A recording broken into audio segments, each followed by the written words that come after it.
Good morning, good morning. Here we are continuing on the fifth Perek of Pirkei Avos. We are up to Mishna Zayin. Asor Nisim Na'asul Avosina Bebeis HaMikdash. There are 10 miracles that happened to our forefathers in the Beis HaMikdash. Lo hipila isha meireach b'sar HaKodesh.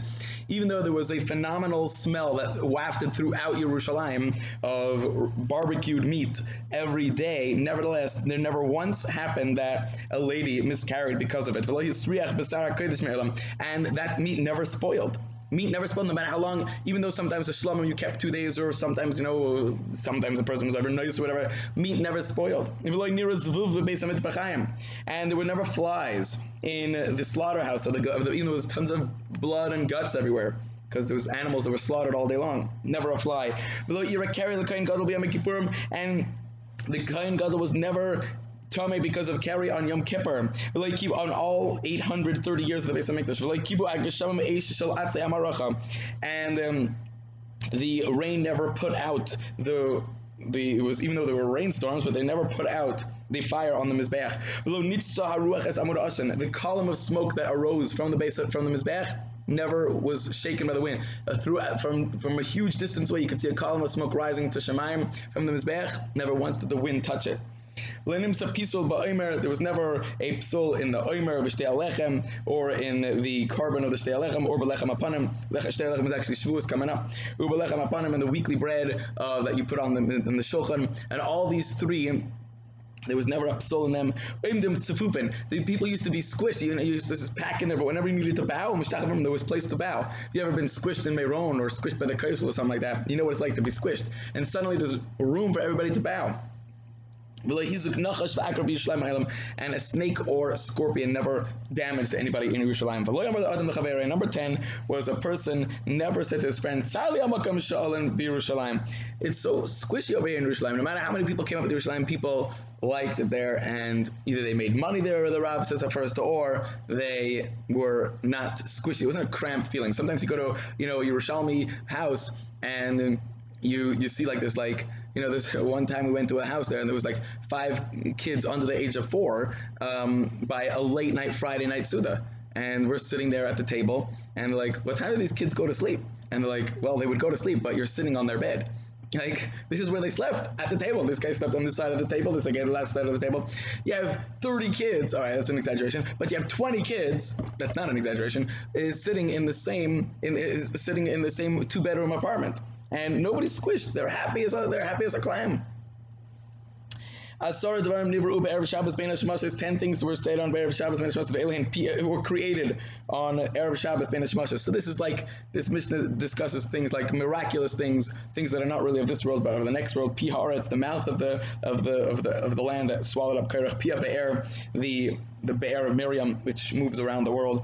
Pi ha'asa, in the mouth of the donkey that spoke to Bilam. The hakeshes, the rainbow, which Hashem used for Noach. Man, the miraculous food. V'hamate, Moshe's miraculous stick. V'hashomer is this miraculous worm that's able to split stones that they built the Beis HaMikdash stones with. Haksav is the words that are written on the luchos. V'hamichtav is the stylus used to inscribe it. V'haluchos themselves, these are the first luchos that Hashem wrote. The burial spot of Moshe, which it says in the Gemara, is a miracle that wherever you were never able to get to it, you would walk to it and then it would look like it's over there. So there was something miraculous about that. The ram of Avraham Avinu that he sacrificed instead of Moshe, instead of his son Yitzchak. And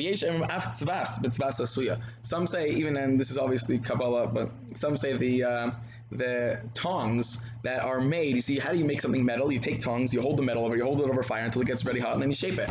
But how do you make the first tongs, which is made out of metal? It must be, says the Mishnah, that those were made from Neshamayim. So what does that mean? I mean, the Gemara says over here that, well, you could have used a metal,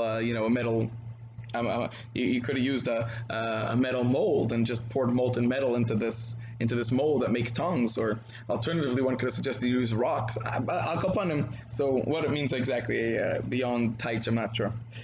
Tes, Shiva Dvarim Begolim, there are 7 things that are said about a Golim, an incomplete person, a Golim, V'Shiva B'Chacham, and 7 that are said about a wise person.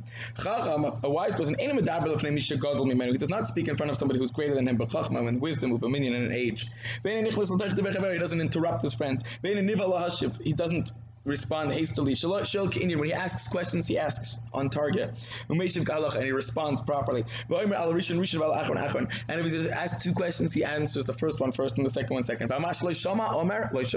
What he did not hear, he says, I didn't hear. And he agrees when he's wrong. And all seven things are the opposite by a goyim. The next two Mishnahs run together. So, there are seven types of piranhas that come because of seven averas. If miksasin ma'asin and miksasin ein ma'asin, if some people take off ma'asin and some people don't, then ra'av, a hunger, shall batzeres bo. A hunger comes where miksasin ra'evim and miksasin sveim. Some people are hungry, some people are full. Prices go up, nobody's going to die. But some people have what to eat, some people don't. Just like the crime, which some people did, some people didn't. However, gomer shel la'aser, if everybody doesn't take off meiser, so then rav shel mahuma v'shel batzeres ba. Then a hunger of, first of all, batzeres, where it's a lack of food, and secondly, mahuma is like it means like a bahala, but it means people coming. It means there will be more disruption to the food line by having either an army come in and disrupt the food line even more. So this way, nobody's going to have food. If once people stop taking challah, then rav shel kiloyaba, then a super hunger will happen, and a hunger that will actually wipe people out, and actually people will start dying from hunger. Dever bala ilam, a plague, very nogea, comes to the world. Al misas amuras b'teres shelinim sula basin, because first of all, if anybody's deserving of death, that basin can't kill for, and Hashem feels the need to kill that person.